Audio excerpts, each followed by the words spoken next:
Hombre, yo creo que hubiera sido, hay una cuestión que es indudablemente importante, esto del salario mínimo interprofesional, pero hay una cosa más importante, quizá que si se desflatase de las tarifas, de los tramos del impuesto a la renta de las personas físicas, la inflación, que los salarios que no se resentirían por la presión fiscal, y eso indudablemente es mucho más importante que esto. Estamos hablando de una cuestión que indudablemente tiene interés porque es gravar en un momento muy difícil para España a gente que gana muy poco dinero, sabiendo cuál es el coste de la vida y cuál es el coste de la vivienda, indudablemente, pero estamos hablando del 20% de 2,5 millones de personas. Creo que los afecta a 540.000 personas, ¿no?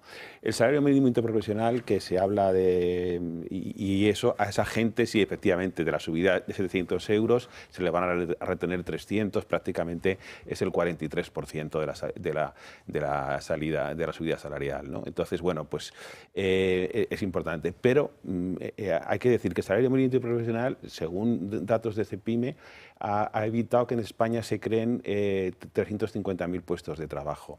Hay que decir que el salario mínimo interprofesional, el SMI, hace que en 34 provincias españolas el salario mínimo sea ya el 75% del salario medio. Es decir, que va a llegar un momento en el que el salario mínimo que va a estar por encima del salario medio. Es decir, una cosa absolutamente de locos, ¿no?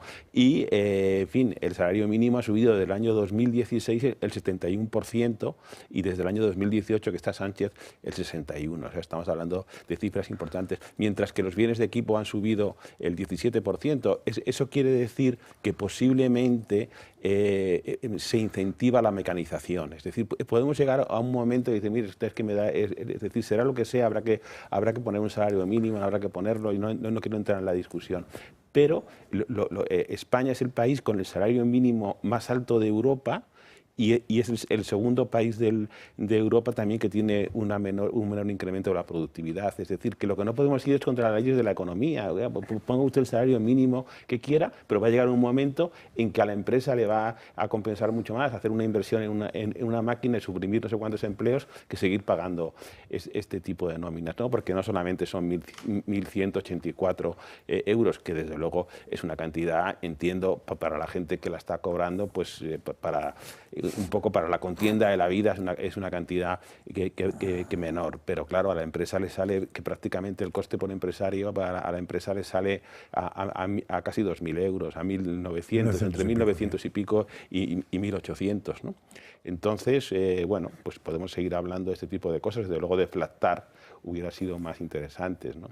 Pero, en fin, yo creo que hablar de bonanza económica cuando la gente realmente, y existe, porque es verdad que el 3,2 de crecimiento económico el año pasado es 4 veces más que la media de la Unión Europea, pero el coste de la vida, es decir, lo que la gente en las encuestas que se hacen, que hace el Instituto Nacional de Estadística, dice que no puede vivir con esta situación. Es decir, pensemos que el coste de la vivienda para una pareja, para un matrimonio, para un hombre que decide instalarse, una mujer que decide instalarse por su cuenta, la media es el 43% del salario que perciben los dos, con lo cual pues tampoco el margen que tiene para vivir tan divinamente como cree el señor Sánchez es así, ¿no?